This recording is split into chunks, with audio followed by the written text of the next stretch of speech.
The engine is starting up.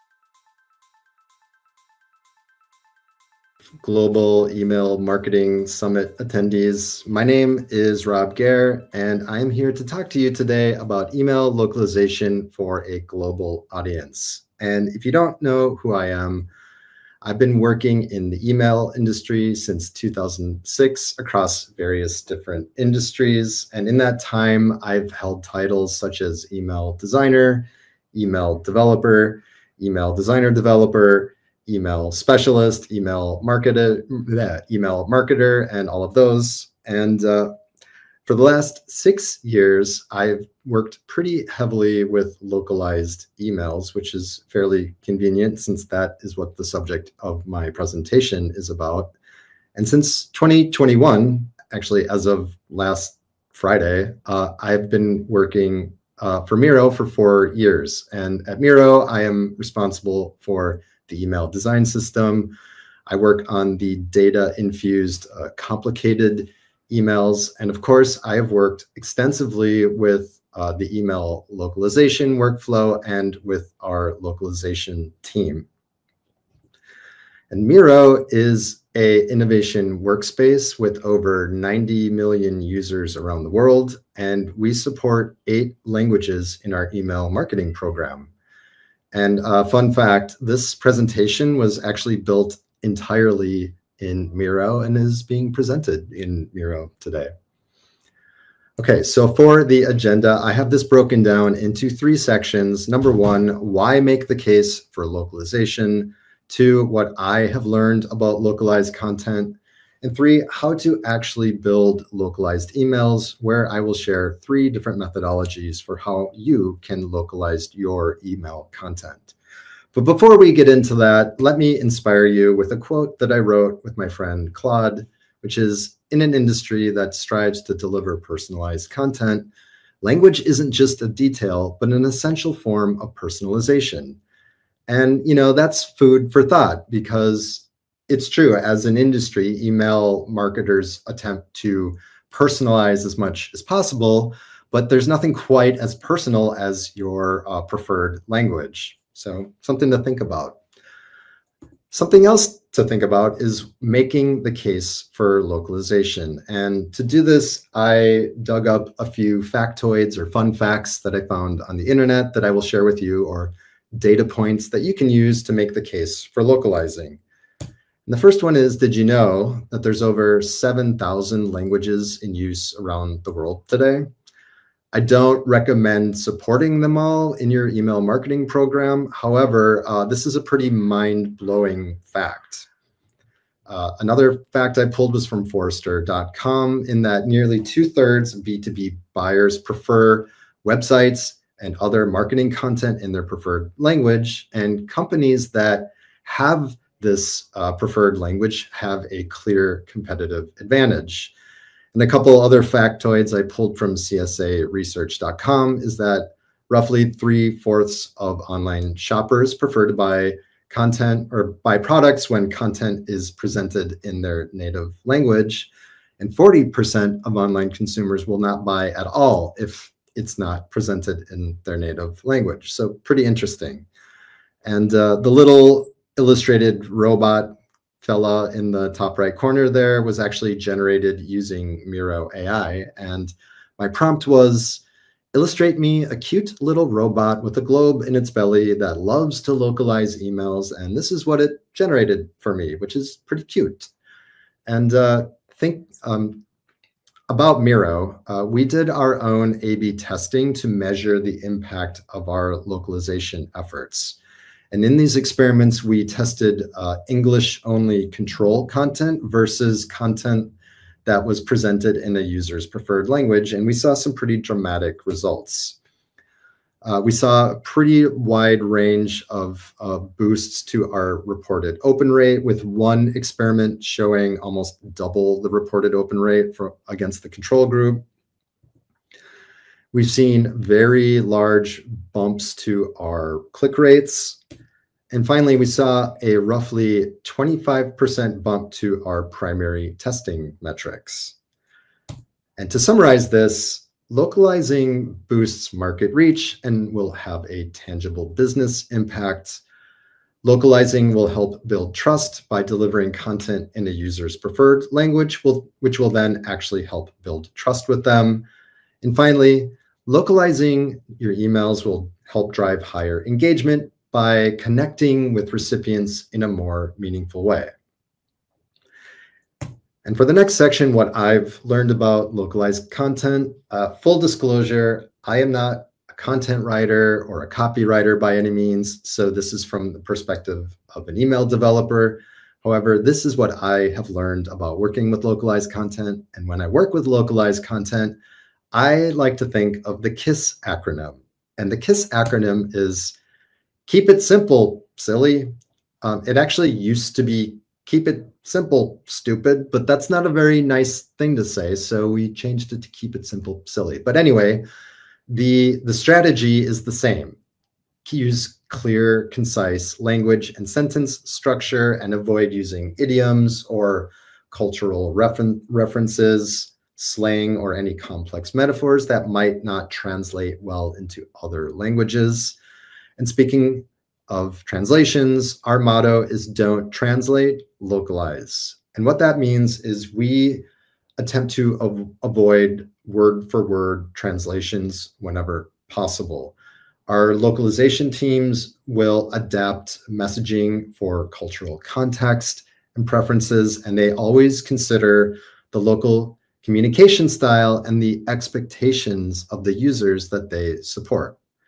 And finally, this one is for me, but localizing conditional text is actually surprisingly complicated.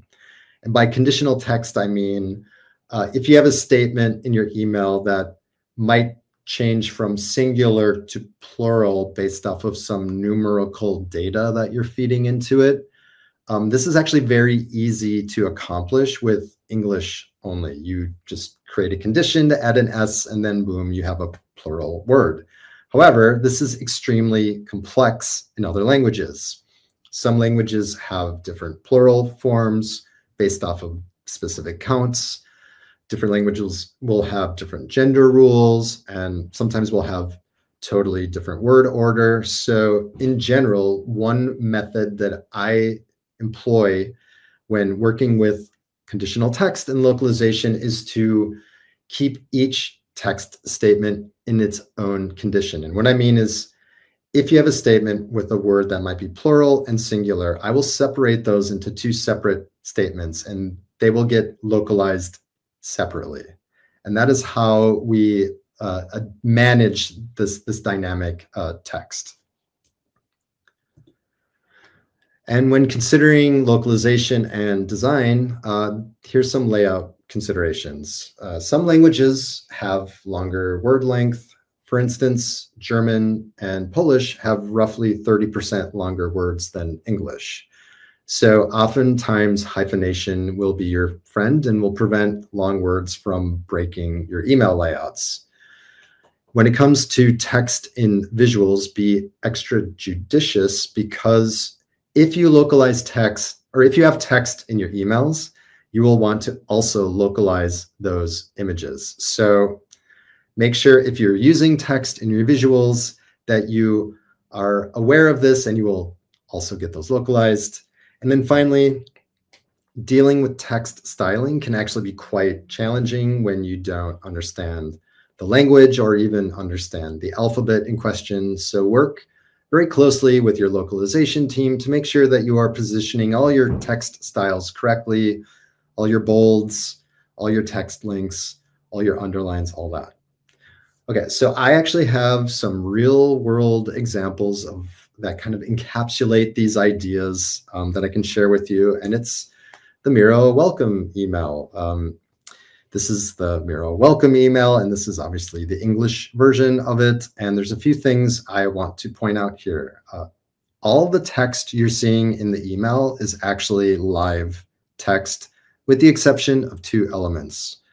The upper left UI element that says greetings is actually a graphic, of course. And then finally, the four cursors and bounding box, designer, manager, marketer, Miro AI, that is actually a background image with our headline overlaying it. In terms of our approach towards source content, we kept it extremely simple. So welcome on board. Let's get started. Very straightforward. Our call to action is start creating in Miro, and it goes from there. A couple other things I want to point out before I move on to the localized versions is the cursor that you see below our call to action is actually HTML. And it will display the subscriber's name in the cursor if we have that data. But if we don't have that data, it falls back to this Miro hero content. And finally, way up in the upper left there, in our from name, the Miro team, is another element that we actually localize. So let's take a look at these in action. So first version here is German. Right away, I had to shrink our headline down from our standard 40 pixel to 36 pixel to get it to fit in the bounding box. And you can see that the language was slightly changed to be more appealing to the German market. Our from name is changed. Our UI graphic also changed. Here is an example in French. We also had to shrink the headline down. Interestingly, the call to action got longer while our subheadline got shorter. So that was a little weird. Spanish, kind of wordy language. Japanese, really interesting to look at. I do not understand Japanese, and I do not understand the alphabet for Japanese. So I have to work very closely with our localization manager who manages the Japanese language. Here is Portuguese, another somewhat kind of wordy language that we had to modify the headline size down. Korean, this one's a bit interesting because our localization manager modified the headline to add in the wavy emoji because that appeals more to the audience that she supports. And again, the from name was changed, all the graphic elements changed, everything has changed. And finally, Polish. Somehow I was able to fit the full Polish headline in the bounding box and keep it at our standard size. Just kind of worked out that way. But one thing I want to point out is our sub headline. You can see that we are actually already hyphenating some of the content there. And that again is to act as a defensive measure to make sure that any long words won't break our layout. And to summarize all this, remember to keep things simple. So think about how in our welcome email, we kept the language very straightforward, very simple.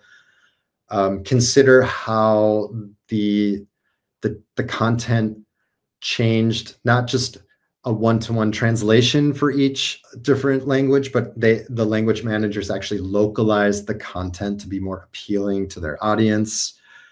Consider how longer translations can impact your layouts, and remember about hyphens being your buddies. And finally, if you have text in your visuals, don't forget to also localize those graphics, because that will help give you the full, complete, polished version of your localized email. And for the next section, how to actually build localized email. I can tell that these two are actually email developers because the big smiles on their face, they just look super happy to be working, as of course we all are. So one prerequisite to building localized content for your subscriber base is actually knowing what their preferred language is. And there's 3 methods that I've either seen or used on how to actually retrieve your subscribers' language preference. And the first one is by region. And what this means is if you are sending content or an email to a specific region that has a predominant language, let's say you are sending a newsletter to a Japanese audience. Japanese is, most likely the predominant language used by these subscribers, but this is actually a incorrect assumption by a lot of marketers, in that we don't actually know why subscribers are in a region, or even if that region's predominant language is their preferred language. So anecdotally speaking, I have been living in the Netherlands for roughly 6 years. And ik spreek een beetje Nederlands, but I'm not fluent in Dutch. However, I receive a ton of email in Dutch. Things like my mortgage statement and my utility bills, and basically any government kind of information is always in Dutch. So I have to translate this on my own, and I would prefer if this was actually in English, as that is my native language. So how do we actually find our subscribers' preferred language? There's two methods that I'm aware of that are a little more accurate. One would be by browser language. And the idea behind this is when a subscriber or a user enters your website or downloads your app or whatever, you will detect their browser language on entry and then store it for later use. So this is a fairly accurate way to get a user's subscriber data. However, my preferred method is, just asking the subscriber which language they prefer. For instance, when they sign up for your product, or in your preference center, or in that little modal that pops up that says, subscribe to our newsletter, maybe have a little drop down with different language options to allow the user to select which language they prefer. And then you can take that information and use it later. Okay, so this was the prerequisite. Now we are going to get into the meat and potatoes of building localized emails. And I'm going to share the first method, which is what I call dedicated templates. And the basic idea here is you create a single email template for every supported language. And that is basically it. So in this scenario that you'd see here, if you support 5 languages, you would then create 5 separate templates. There are some pros and cons to this method. One of the pros is when you have individual dedicated templates, you have complete layout control for every single language. It's an extremely simple implementation. And frankly, if you don't support a huge language set, it's better than not localizing at all. It's also a lot nicer for your analytics team because each template will be an individual entity and will be associated with that audience segment. Some of the downsides to this method are it's a version control, can be very challenging, and maintenance might be a total nightmare. For instance, if you go through a brand update, you will have a huge amount of emails to update. If you consider your journeys and user flows, individual template methodology can create exponentially sized flows. And what I mean by this is if you have a welcome flow that has 4 different milestones and you support 5 languages, that in theory means you need to create 20 templates to support your flow. And then anytime you want to add an additional milestone or different point in your journey, you're going to have to create an individual template for every language that you support. So in this example, 5. And as you might expect, this leads to overall poor scalability as you add new languages, or if you have a particularly large library of templates. So I'm going to share another method with you now that is a bit more scalable and workable, and then one that I would call inlining. And the idea here is you want to nest all your localized content in a single email and then use your email service provider's conditional logic to create if-then statements to show the correct translation for each subscriber. So I made a little graphic in Miro to symbolize what this actually means here. So there's a global header and a global footer. But in the body of this email is this pretend liquid statement that I made that when triggered, it will show the correct content block for the user. So if the language is German, it'll show German, French for French, Spanish for Spanish, Japanese for Japanese. And then finally, we use English as the fallback content. And the pros and cons to this method are when you employ inlining, you will only have a single email to manage, which then leads to more flexible control for versioning and for maintenance. This is also well suited for multi-step user journeys. Basically, it's just more scalable than individual templates. The downside is that it requires knowledge of scripting and knowing your subscribers' language data preference as a usable point in your email service provider. It can create massive files that require extensive quality assurance, which in turn creates a lot of manual intensive effort to make sure everything is working correctly. And finally, because this will be one single email with different segments embedded into it, it's a bit more complex for analytics teams to drill down and get specific details for each segment. But I actually want to share a couple tips with you for inlining. The first one is a general thought around conditional statements in that they're incredibly flexible. You can nest if-then statements in HTML tags. You can wrap them around different blocks. You can wrap them around design system modules. They are super versatile and they work awesome for localized images. You also want to be careful about using fallback content. So in this little code block sample I have here, you can see the English headline, which is my native source content here, is hiding in the else statement. And the reason why you want to do this is because if you are missing your subscribers' language data, then this logic will then fall back to the English content. So the user will get something in their email. It might be English, might be the wrong language, but if you don't know what their actual preferred language is, it's better than getting nothing. And truth be told here, this is formally how Miro used to do localization.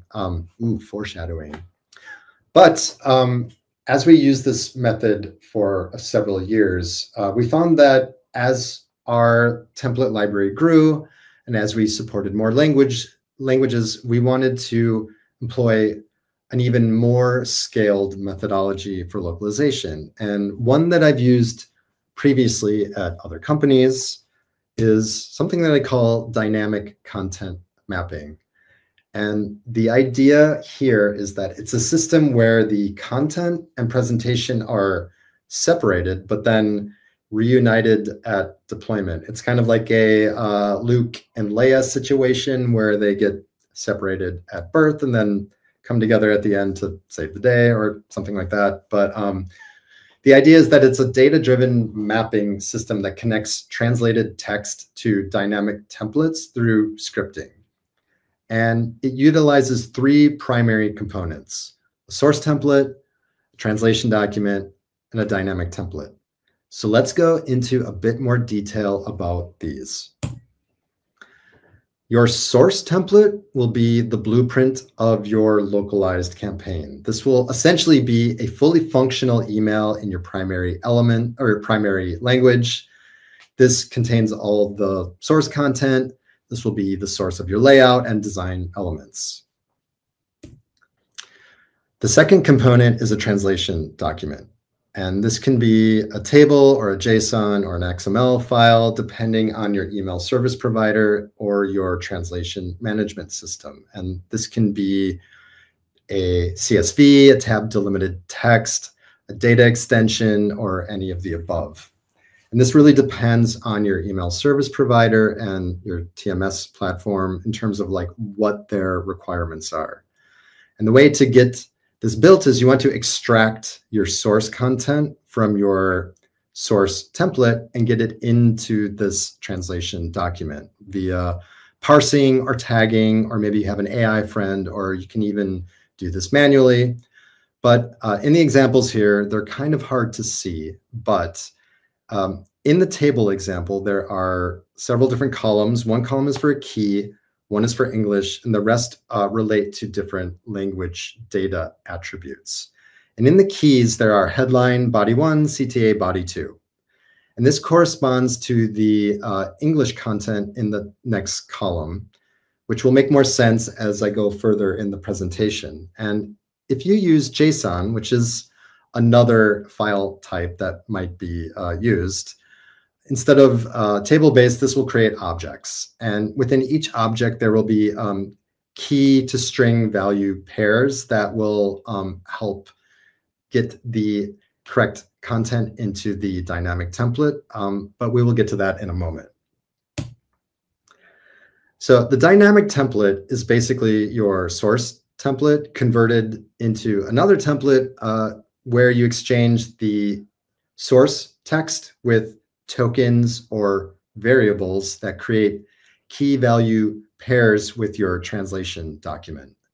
And how it all fits together is like this.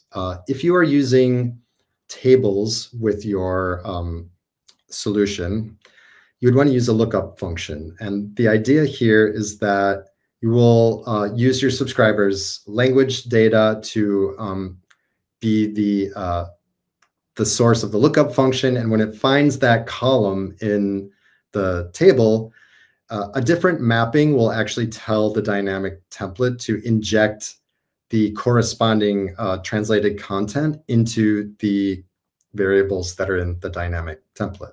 Again, this is all with a lookup function with tables. If you happen to be using JSON, it's very similar in how it works, but instead of using a lookup function, you want to use a for loop. And a for loop will loop through this data until it hits a match, and then it will extract the correct content based off of a mapping document that I'm not showing you that tells the system which piece of translated text goes into which associated variable in your dynamic template. Pretty complex.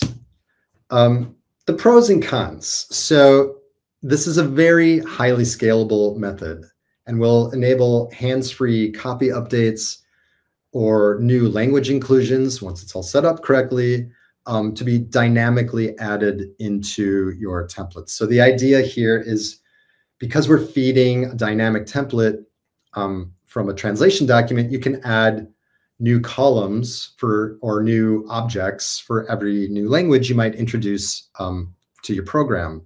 And this will just automatically get picked up by the dynamic template. The downside to this methodology is that it's super difficult to set up properly and will add a large degree of complexity to your email production process. This will require constant testing to ensure that the flow of data is working correctly and that users or subscribers will get the correct preferred language content that matches their data. And as you might expect, this is highly QA intensive and will require quite a bit of resources to accommodate. And some tips on how to accomplish this is, well, to set it up for your tech stack. I actually don't have a tip for this because it totally depends on your tech stack. Different email service providers will integrate differently with translation management services. They might have different requirements in terms of how they parse language or what the preferred document type will be. So again, this is really dependent on your tech stack. But to really maximize this, you want to integrate your TMS platform with your ESP. And this is to create a push-pull mechanic where you can push the English source translation document to your TMS platform, which will allow your localization team to do their business. And when they are finished, you can then pull back the completed translation document that has all the necessary translations mapped to each different section in the document to get this all automated. And as you could expect, this requires quite a bit of testing because there are a lot of moving parts. And QA testing will become critical to make sure that, again, you want to be displaying the right localized content per the user's per the subscriber's language data. And a little side tip about RTL languages. This is a pretty unique challenge that applies to localization in how do you actually deal with right-to-left languages? Well, if you have a system like Taxi for Email, you could try creating custom blocks that are pre-built for RTL, or you can try using conditional logic in your templates to display different pre-built blocks based off of the subscriber's language data. Depending on the service provider, you can even create conditional statements in the style itself to dynamically change the RTL to LTR, depending on the language data. So there's a few different methods to try out here, but again, this will totally depend on your ESP. Okay, to summarize part 3, dedicated templates will be very easy to start with, but is the least scalable. Inline segmentation will add scalability to your localization efforts, but will also increase the complexity and the amount of manual effort. And finally, dynamic mapping will be a massive lift to set up. But once it's set up correctly, it will be incredibly scalable and definitely more geared for more templates and more languages that you might support.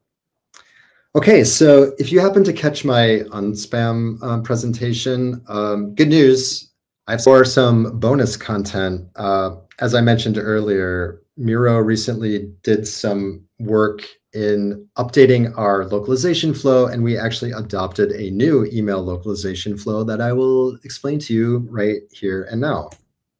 This is comprised of 4 separate elements, and it created a practical and reliable flow that uses a spreadsheet to manage all the content and the mapping. And the 4 components are 1, translation keys that are set up via an automation, 2, an export for CSV to initiate the project for our localization team, a mapping system that will create a multilingual CSV when the system or when the localization team is done in the TMS platform, and finally, how we pull the CSV back into the platform to generate our localized emails. So I will break this down for you. We created an automation that will automatically detect translatable content in our emails based off of semantic HTML tagging. And what this does, it will read through and parse through the email and then automatically add these liquid translation tags around each piece of content, and then also give it a unique ID. So ID1, ID2, etc. This then enables our email service provider to generate our localization document, table-based CSV, where all these unique IDs are mapped into the keys, and then our source content associated is mapped into our source language column. This will get imported to our translation management service, where our localization team will do their business and localize all the content. When they are finished, the system will map all this content back into the CSV, into the appropriate column. For when we import it back into our system, it will automatically detect the different languages based off of the translation tags from the first step and display the correct language based off of the user's language data. So this is how Miro currently is localizing our email content. And got my little pop-up on this screen again here, but To wrap up, localizing emails can impact the email performance and improve business metrics. As a strategy, it is best to keep your copy as simple as possible and be mindful of how localization can impact your layouts. And finally, I shared 3 different methodologies for localizing your emails. Consider the one that works best for your circumstances and localize that content. And I think that's it for me. So thank you very much, everyone, and have a great summit.